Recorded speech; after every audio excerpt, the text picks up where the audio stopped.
زندگی کے اندر ہم جو کچھ بھی کر رہے ہیں، جس شعبے سے بھی ہمارا تعلق ہے، آج ہم نے اس بات پہ غور کرنا ہے کہ پہلے تو یہ غور کر لیں کہ جو کام ہم کر رہے ہیں کیا وہ کام ایسا ہے کہ اس میں اللہ کی مدد ہمیں ملے گی؟ اگر آپ کوئی معاذ اللہ ناجائز کام کر رہے ہیں، فعل حرام کا ارتکاب کر رہے ہیں، تو اس میں تو مدد الہی آئے گی نہیں۔ پہلے تو یہ دیکھیں جو کر رہے ہیں وہ کام مدد الہی والا ہے، اور اگر اللہ تعالیٰ کی مدد والا وہ کام ہے پھر اس پر غور کریں کہ کیا ہم نے مالک سے مدد کا سوال کیا ہے، ہمیں مدد میسر آ رہی ہے۔ وہ میں نے بزرگوں سے ایک بات سنی تھی، وہ بڑی یاد رہ گئی۔ وہ فرمایا کرتے تھے قابلیت بھی بڑی چیز ہے لیکن قبولیت سب سے بڑی چیز ہے۔ قابل ہونا بھی بڑی بات ہے لیکن زیادہ بڑی بات یہ ہے کہ اس کی بارگاہ میں قبول بھی ہے کہ نہیں ہے۔ اپنی زندگی میں اللہ کی مدد کی طرف بڑھیں، مالک کی مدد کا حصول اختیار کرنے کی کوشش کریں، اللہ کے ساتھ اپنے آپ کو جوڑیں۔ اگر اللہ کی مدد نصیب ہو، یہ جو ہم جتنا ڈرتے رہتے ہیں، سہمے رہتے ہیں، پریشان رہتے ہیں کوئی کیا کر دے گا، ہمارے ہاں نا ہر شعبے میں معاذ اللہ ایک مافیا ہے، الا ماشاءاللہ۔ وہ مافیا کہتا ہے میرے ساتھ ملو گے تو میں چلنے دوں گا ورنہ میں نہیں چلنے دوں گا، مارکیٹ میں آ ہی نہیں سکتا فلانا بندہ کیونکہ یہاں ہمارا قبضہ ہے۔ اور میرے بھائی پھر بہت سارے لوگ جن کی نیتیں اور ارادے بڑے اچھے ہوتے ہیں شروع میں، وہ بھی اس مافیا کا شکار ہو جاتے ہیں اور ان کے رنگ میں رنگ جاتے ہیں۔ یاد رکھنا، کسی شخص کی بلیک میلنگ کا کبھی شکار نہ ہونا، کبھی کسی کی میٹھی اور مسجع مکفہ باتوں کا شکار نہ ہونا۔ کوئی کیا کر سکتا ہے اگر اللہ مددگار ہو تو؟ جس کو رب کریم اٹھانا چاہے اسے کوئی گرا سکتا ہے؟ ہم یہ ڈرے ڈرے سہمے پریشان فیصلہ کرنے کی طاقت نہیں، مجھے چلنا چاہیے کہ نہیں، اٹھنا چاہیے کہ نہیں، کرنا چاہیے، اٹھ باندھ کمر کیوں ڈرتا ہے؟ پھر دیکھ خدا کیا کرتا ہے۔ حضرت عبداللہ ابن عباس فرماتے ہیں میرے نبی پاک علیہ السلام نے میری تربیت فرمائی، حضور نے میری تربیت فرمائی، اور محبوب پاک علیہ السلام نے فرمایا عبداللہ یاد رکھنا، یہ نوجوان دوست میری بات لکھ لیں، پریشان لوگ میری بات لکھ لیں، جن کے پاس قوت فیصلہ نہیں وہ اس بات کو لکھ لیں۔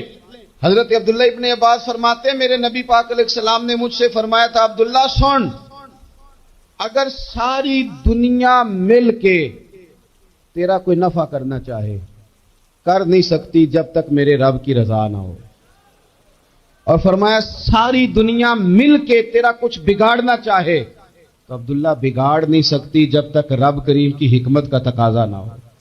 لوگوں سے ڈرنا، لوگوں کی طرف دیکھنا، ماحول دیکھ کے اپنے راہ کا تعین کرنا، ہر بندے کے خیالات کے مطابق ڈھلنے کی کوشش کرنا، فلانا نہ ناراض ہو جائے، فلانا نہ ناراض ہو جائے، وہ جس نے ہونا ہو جائے، بس رب رسول ناراض نہ ہو۔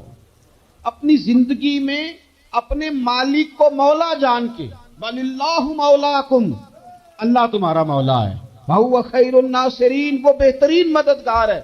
توجہ جب بھی کرے رب کی جانب کرے، اپنے دل کا قبلہ درست رکھیں، سوچوں کے زاویے سیدھے رکھیں۔ میرے بھائی مالک جب بندوبست کر دے نا، جب مالک بندوبست کر دے پھر ایسا بندوبست کرتا ہے کہ لوگوں کے پاس نا چارہ نہیں رہتا۔ حضرت مریم رضی اللہ تعالی عنہا پاک باز تھی، مسجد میں رہی تھی، پر مالک کی حکمت کے تقاضے بڑے عجیب ہے نا۔ پھر جناب مریم کو اللہ تعالیٰ نے بغیر شوہر کی اولاد عطا کر دی۔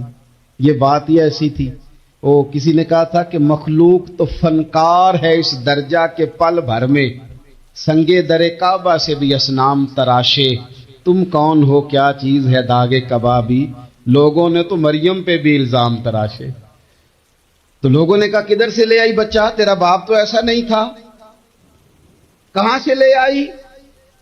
اللہ کرے میں آپ کو سمجھا سکوں، ذرا اپنے آپ کو وہاں کھڑا کریں کہ ایک پاک باز عورت، پاک باپ کی بیٹی، طیب ماں کی بیٹی، اور اللہ کے گھر میں پرورش پانے والی خاتون، ایک وہ وقت اور ایک یہ وقت کہ اس عورت کو کٹہرے میں کھڑا کر کے پوچھا جا رہا ہے کہ معاذ اللہ تیری گود میں بچہ جائز نہیں ہے، کہاں سے لائی ہے؟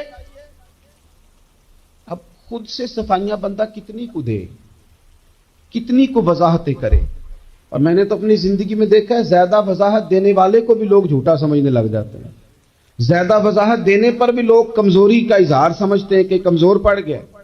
آپ صلح کی کوشش کرتے ہیں، سامنے والا بزدل سمجھ لیتا ہے. زیادہ وضاحتیں بھی کمزور کر دیتی ہیں. اب حضرت مریم کو کٹہرے میں کھڑا کر کے کہا بچہ کس کا ہے؟ تو پھر خدا بندوبست جب کرے، اللہ جب مددگار ہو، تو پھر حضرت مریم کی گواہی درختوں سے نہیں دلوائی، اس نے پتوں سے نہیں دلوائی. پھر فرشتے نہیں بھیجے. حضرت مریم کہنے لگی مجھ سے نہ پوچھو، وہ جو پنگوڑے میں ہے اسی سے پوچھ لو. ان سے پوچھو نا، وہ کون ہے پوچھ لو، ان سے کر لو سوال. انہوں نے کہا پنگوڑے میں چند دنوں کا بچہ، یہ جواب دے گا؟ مددگار تھا رب. ان کی برات کا اعلان کرنا تھا مالک نے، اور جب مالک اعلان کر دے، جب مالک تیری صفائی دینا چاہے، جب مالک تجھے دنیا کے سامنے نکھارنا چاہے، تو پنگوڑے میں لیٹے حضرت عیسیٰ بول کے کہنے لگے انی عبد اللہ آتانی الکتاب. فرمایا میں اللہ کا بندہ ہوں، رب نے مجھے کتاب عطا کر کے نبی بنا کے دنیا میں بھیجا ہے. میں اللہ کا بندہ ہوں، کتاب لے کے آیا ہوں، نبی بن کے آیا ہوں. پھر پنگوڑے سے اعلان ہو گیا، پھر بچہ بول پڑا. اور یہ ایک دفعہ نہیں بات ہوئی. یہ بنی اسرائیل میں ایک جریج نام کے شخص بھی تھے جو نماز پڑھ رہے تھے. بعض نے لکھا ہے نفل نماز تھی. اماں نے پکارا تو آئے نہیں، تو ماں کے منہ سے نکل گیا تو اتنی دیر تک مرے گا نہیں جب تک کسی بے حیا عورت کا منہ نہ دیکھ لے. تو وہ عبادت گزار تھے، لیکن لوگوں نے ان کی عبادت، ریاضت، پرہیزگاری کو نہیں دیکھا. بس ایک عورت کو بھیج کے الزام لگوا دیا. وہ عورت آیا جایا کرتی تھی، اب آ جاتی ہیں عورتیں، مسئلہ پوچھنے کی نیت سے بھی آ جاتی ہیں. ماحول میں کچھ جگہ ایسی بھی ہیں جہاں عورتیں دم کرانے کے بہانے آ جاتی ہیں. وہ خاتون آتی جاتی تھی اس خانقاہ پہ، آستانے پہ. یہ بخاری میں موجود ہے. پھر اس نے کہا میری گود میں جو بچہ ہے یہ انہی کا ہے. مجھے بتائیں کیسے بندہ وضاحت دے؟ حالات خراب ہو گئے، لوگ کٹیا جلانے لگے، ماحول اور طرح کا بن گیا. میرے نبی پاک علیہ الصلوۃ والسلام فرماتے ہیں پھر اس رب کے بندے نے کہا مالک تو کریم ہے، تیری مشیت کا تقاضا آیا جو میری ماں نے جملے بولے تھے، پر اب میں وضاحت دینے کے قابل نہیں رہا. اب تو ہی کرم کرے گا تو دروازہ کھلے گا.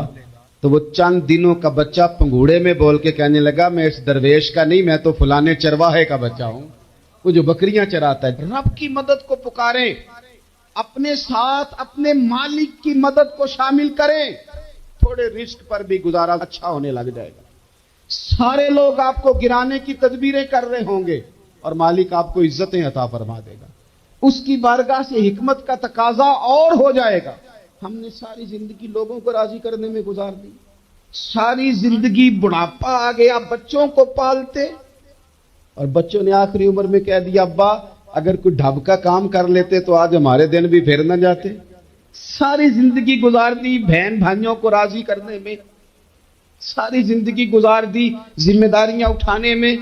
ان کو 99 دفعہ دیا، ایک دفعہ نہیں دیا تو انہوں نے کہہ دیا تو نے تو کبھی دیا ہی نہیں، تو تھا ہی نہیں. ساری زندگی محلے داروں، علاقے والوں کو راضی کرنے میں گزار دی.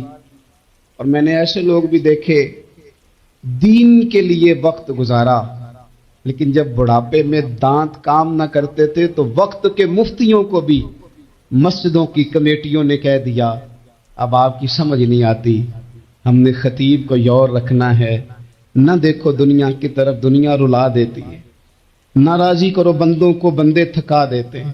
نہ پیچھے بھاگو ہر وقت دنیا داروں کے، یہ انسان کو کمزور کر دیتے ہیں. وہ تو کریم ہی بڑا ہے. 2 آنسو زمین پر بعد میں گرتے ہیں، بندے کے گناہ سارے پہلے معاف فرما دیتا. اللہ کی مدد کا حصول، اپنے مالک کی مدد کی طرف بڑھنا. آپ کو بدر کی جنگ بھی یہی درس دے گی، آپ کو احد کا میدان بھی یہی سبق دے گا، فتح مکہ بھی یہی سبق دے گا. میرے دوستو جب رب مدد فرمائے، جب اللہ مددگار بنے. دوستوں سے ایک بات اکثر کرتا ہوں، میں کہتا ہوں کہ جتنے درد سے آپ امیر کو اپنی کہانی سناتے ہیں نا، اور جس طرح آپ کے آنسو بات کرنے سے پہلے گر جاتے ہیں کہ غریب ہیں، بچیاں ہیں، کاروبار نہیں، او میرے سنگیو، اس سے آدھے آنسو اپنے رب کی بارگاہ میں بکھیرو، اس کے حضور عرض گزار ہو جاؤ اس سے طلب کرو. ایک وقت انسان پر زندگی میں ایسا آتا ہے کہ اسے یوں محسوس ہوتا ہے کہ میرا سایہ بھی ذرا سا پیچھے ہٹ گیا ہے. اسے یوں لگتا ہے کہ میں کسی سہارے پہ ہاتھ ڈالتا ہوں تو وہ بھاگ جاتا ہے مجھ سے. لیکن مالک کی بارگاہ ایسی عظیم بارگاہ ہے، رب رسول کے آستانے اتنے بڑے ہیں کہ آپ جب وہاں کشکول طلب دراز کرتے ہیں تو جھولی پھیلانے میں دیر لگتی ہے، ان کو بھرنے میں تو کوئی دیر نہیں لگتی. ہم نے اپنا سوچ کا قبلہ ہی دنیا کو بنا لیا. یہ جو اللہ والوں کی مدد ہے یہ تو یعنی اللہ ہی کی مدد ہے، لیکن یہ جو سیٹھوں کی طرف توجہ کرنا، نوابوں کی طرف توجہ کرنا، دنیا داروں کی طرف توجہ کرنا اور اپنا مزاج اس طرح کا بنا لینا، یارو گردن کو جھکا دیتا ہے خیرات کا پتھر، جہاں میں مانگنے والوں کے سر کبھی اونچے نہیں ہوتے. اور اقبال کہتے ہیں غیرت ہے بڑی چیز جہانے تگ و دو میں، پہناتی ہے یہ فقر کو تاج سردارا. میں عرض کروں گا کہ اپنی آپ جب توجہ کا قبلہ اللہ رسول کو بنائیں گے تو رب فرماتے وَيَرْزُقْهُ مِنْ حَيْثُ لَا يَحْتَسِبُ، میں نہ تجھے وہاں سے رزق دوں گا جہاں سے کبھی تیرا گمان بھی نہیں گیا ہوگا کہ یہاں سے بھی مل سکتا ہے، تو نے سوچا بھی نہیں ہوگا. بخاری شریف میں حدیث ہے، حضرت جابر ابن عبداللہ فرماتے ہیں نبی پاک صلی اللہ علیہ وسلم نے نا 300 لوگوں کا ایک لشکر روانہ کیا کسی مہم کے لیے، کسی جہاد کے لیے. حضرت ابو عبیدہ بن جراح رضی اللہ تعالیٰ عنہ امیر لشکر تھے. فرماتے غربت اتنی زیادہ تھی، بھوک اتنی زیادہ تھی کہ ایک ایک کھجور دن میں ایک وقت کھانے کو ملتی تھی، اور کچھ دن ایسے آئے کہ اب کھجور بھی نہیں مل رہی. فرماتے اتنی زیادہ بھوک لگی مجاہدین کو 300 بندہ پتے کھا کے گزارا ہونے لگ گیا. یہ بخاری میں موجود ہے. آپ فرماتے کہ دریا کے کنارے ہمارا پڑاؤ تھا، ٹھہراؤ تھا. جب بھوک سے نڈھال ہو گئے نا وَيَرْزُقْهُ مِنْ حَيْثُ لَا يَحْتَسِبُ، اللہ وہاں سے روزی دیتا ہے، گمان بھی نہیں ہوتا. فرماتے ایک مچھلی اللہ تعالیٰ نے دریا کے کنارے بھیجی. فرماتے ہیں وہ تھی تو مچھلی پر پہاڑ جتنی تھی. بخاری میں لفظ ہیں، حضرت جابر ابن عبداللہ رضی اللہ تعالیٰ عنہ فرماتے ہیں 300 آدمی 18 دن تک اس مچھلی کو کھاتے رہے، مچھلی ختم ہی نہیں ہوئی. مچھلیاں نہیں، مچھلی کہتے ہیں 18 دن 300 بندہ کھاتا رہا، مچھلی ختم ہی نہیں ہوئی. اور فرماتے ہیں کہ اس کی ہڈی نکال کے، کانٹا کہیں گے آپ اپنی زبان میں، کہتے ہیں وہ نکال کے نا تو اس کو کھڑا کیا نا جب، تو اونٹ کجاوے سمیت اس کے بیچ سے گزر جاتا تھا. 2 اس کے کانٹے جوڑے. فرماتے ہیں وہ اس کا گوشت ہم کھاتے تھے اور اس کی چربی بطور تیل کے ہم جسموں پہ ملتے تھے، بیماروں کو اس سے سکون آتا تھا، تندرستی شفا ہوتی تھی. فرماتے ہیں ہم کھایا بھی ہم نے اور کچھ لے کے ہم مدینے بھی گئے، اور قربان جائیں نبی پاک نے بھی اس میں سے کھایا. ہم نے عرض کی حضور یہ معمہ کیا ہے، یہ ماجرا کیا ہے؟ تو محبوب نے فرمایا تمہارے پاس غذا نہیں تھی، رب نے تمہارے لیے بندوبست کیا ہے، اللہ نے تمہیں دیا ہے. مکان شروع کر لیا، ایک صاحب نے وہ مکان بنانے لگے. آپ وہ حساب لگا رہے ہیں، کہتے ہیں میرے پاس اتنے پیسے ہیں، اتنے میں نے فلانے دوست سے کہنا ہے اس نے دے دینے، اتنے فلانے رشتہ دار سے کہنا ہے اس نے دے دینے، اتنے فلانے سے کہنا ہے اس نے دے دینے. یہ ساری کاپی بنا کے مکان شروع کر لیا. جو روز کہتا تھا نا کوئی حکم ہو جاتے دسی، سب سے پہلے اس کو کہا میاں پیسے چاہیے. وہ کہندا ہو کل ہی منڈا ٹوریا، کہتے تو پرسوں 10 داتے لب جانے سن. میں آپ کو اپنے تجربے کی بات بتا رہا ہوں. جن لوگوں کا خیال ہوتا ہے نا کہ آپ سٹارٹ کریں فلانا کام، ہم آپ کے ساتھ ہیں، اللہ کا ہی کوئی نظام ہے، وہ بالکل بھی نہیں ساتھ ہوتے. لیکن ایسا نہیں ہے کہ کوئی ساتھ نہیں ہوتا. اللہ تعالیٰ بڑے اسباب پیدا کرتا ہے، وہاں سے دیتا ہے جہاں سے گمان بھی. ہمارا یہ ذہن بن جاتا ہے ہم ساری اپنے حساب سے چلتے، اتنے رشتہ داروں سے اتنے، کون آپ کے ساتھ چلے گا؟ سوال ہی نہیں پیدا ہوتا. یہ سارے کام چھوڑ کے سب سے پہلے 2 رکعتیں پڑھو، اپنے رب کی بارگاہ میں، رسول کائنات کی بارگاہ میں گزارشات اور استغاثے پیش کرو، وہاں سے خیر طلب کرو. دنیا دار کیا دیں گے، کیا دے سکتے ہیں، کیا حیثیت ہوتی ہے کسی؟ اللہ کہتا ہے وہاں سے دوں گا. تو جو اللہ مال دے وہ لینا چاہیے کہ رشتہ داروں کا مال دیکھنا چاہیے؟ جو اللہ دے وہ لینا چاہیے کہ سیٹھوں نوابوں کی جیبیں دیکھنی چاہیے؟ جو اللہ دے وہ قبول کرنا چاہیے یا دیکھنا چاہیے کون سا آدمی کہاں پہنچ گیا؟ چھوڑو، اپنی مٹی پہ چلنے کا سلیقہ سیکھو. کسی کے سنگ مرمر پہ چلو گے تو پھسل جاؤ گے، پھسل جا. اس پر ایک اور بات عرض کر دوں، صحیح بخاری سے، مسلم سے ایک اور بات. کچھ چیزیں ایسی ہیں جن سے اللہ کی مدد آتی ہے، مدد ملتی ہے. ایک چیز ان میں سے ایسی ہے جس سے بہت مدد نازل ہوتی ہے، وہ ہے کہ جب رب آپ کو دے نا تو پھر آپ بھی اس کے رستے میں دیں، پھر مدد آتی ہے، پھر اور آتا ہے. بخاری مسلم میں حدیث ہے، یہ زیادہ ہی توجہ طلب امر ہے، اس پر آپ غور کریں گے. حضرت ابو ہریرہ فرماتے ہیں کہ نبی پاک علیہ السلام نے فرمایا ایک شخص نے بادلوں کے اندر سے آواز سنی کہ فلاں آدمی کا کھیت اور باغ خشک ہو گیا ہے، وہاں برسو اور اس کے کھیت کو سیراب کرو. وہ بڑا حیران ہوا کہ بادل سے آواز آ رہی. پھر اس نے دیکھا کہ ایک پہاڑی پر بارش ہوئی، وہ بادل وہاں برسا، پھر نالیوں سے ہوتا ہوا پانی ایک طرف چلا. تو جس نے آواز سنی تھی، حضور بیان کر رہے ہیں، وہ بھی پیچھے پیچھے چلا کہ پانی کدھر جا رہا ہے. اس نے جا کے دیکھا کہ ایک مقام پہ ایک باغ کو وہ پانی لگ رہا ہے اور ایک آدمی وہ پانی لگا رہا ہے. اس نے اس سے پوچھا تیرا نام کیا ہے؟ اس نے کہا کیوں؟ کہنے لگا بتا نا. اس نے نام بتایا تو کہنے لگا یہی تو وہ نام ہے جو میں نے بادلوں کے اندر سے سنا ہے کہ فلاں کے کھیت کو پانی دے دو. اس نے کہا یار تو کیا عمل کرتا ہے کہ اسپیشل تیرے لیے بارش برسے؟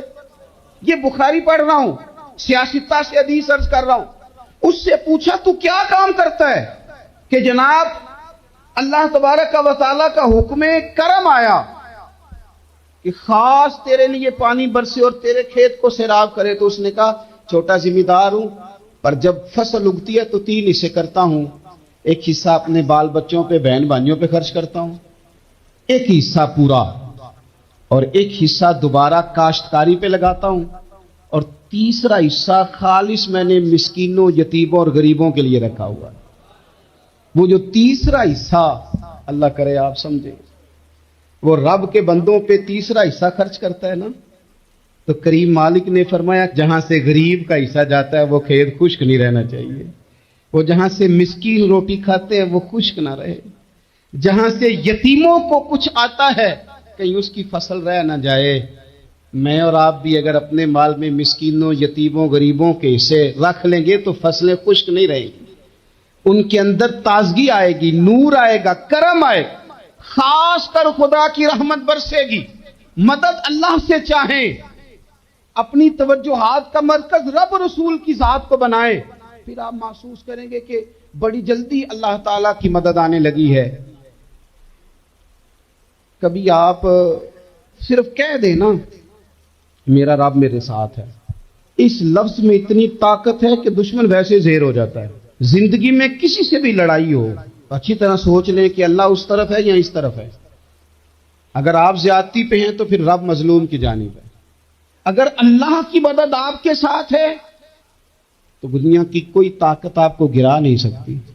اور اگر آپ مظلوم کے مقابلے میں ظالم بن کے آپ کھڑے ہو گئے ہیں اور آپ نے رویہ وہ اختیار کیا ہے کہ جس میں مدد نہیں آئے گی، تو پھر یاد رکھ لیں کہ آپ کوئی بھی ہیں، کہاں بھی ہیں، آپ کمزور ہیں.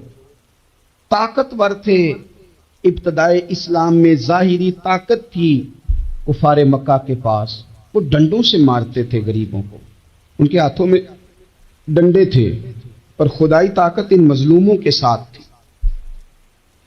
صاحب زرقانی نے لکھا ہے حضرت زنیرہ رضی اللہ تعالیٰ عنہ ایک لونڈی ہے، غریب ہے، ماڑے دا کی کام محمد نس جانا یا رونا. غریب سادی بی بی اور لونڈی کنیزہ، ایک مشرک کی کنیزہ تھی، انہوں نے کلمہ پڑھ لیا. وہ ڈنڈوں سے مارتا، دروں سے مارتا، تکلیف دیتا. حضرت زنیرہ رضی اللہ تعالیٰ عنہ کو اتنا مارا، اتنا مارا. اب آپ ایک اور پہلو پر بھی غور کریں، مار بھی پڑ رہی ہے پر خدا ادھر ہی ہے، اللہ کی مدد ادھر ہی ہے. رب کہتا ہے کہ پہلے تو صبر کرنا، ان اللہ مع الصابرین. تو صبر کرے گا تو پھر رب کی معیت ملے گی. ذرا ٹھہرنا، تو تھوڑا ڈٹنا. ان الذین قالوا ربنا اللہ ثم استقاموا تتنزل علیہم الملائکہ. تو کہے اللہ میرا رب ہے، پھر تو پہلے ڈٹ، پہلے تو نے ڈٹنا ہے. ثم استقاموا، جو ڈٹ گیا، تتنزل علیہم الملائکہ، ڈٹنے والے کے لیے مدد آتی. پہلے تھوڑا ٹھہرنا پڑتا ہے. پہلے تھوڑا صبر کرنا پڑتا ہے، حوصلہ کرنا پڑتا، اس کے بعد مدد آتی۔ مار پڑ رہی ہے، مارا جا رہا ہے، حضرت زنیرہ کو ان کا مالک جو ہے ظاہری آقا وہ مار رہا ہے، یہ کنیزہ ہے، ماں اتنا مارا ان کی بینائی چلی گئی، نظر آنا بند ہو گیا۔ ابو جہل آیا اور کہنے لگا زنیرہ دیکھا نا ہمارے بت تیری آنکھیں لے گئے، معاذ اللہ، لات و منات ہمارے بتوں نے تجھے اندھا کر دیا۔ اب ایسا نہیں ہے کہ بی بی روتی جا رہی ہے، مایوسی معاذ اللہ، پریشانی، غریبی بڑی ہے، پوچھنے والا کوئی نہیں، یہ باتیں نہیں۔ کیا جملے ہیں خاتون کے، کیا لفظ ہیں۔ ابو جہل نے تنزیہ کہا معاذ اللہ، کہنے لگا دیکھا نا ہمارے بتوں نے تجھے اندھا کر دیا۔ تو جناب زنیرہ آنکھوں کی بینائی گئی ہے، رات کو گئی ہے، دکھ ابھی تازہ ہے، لیکن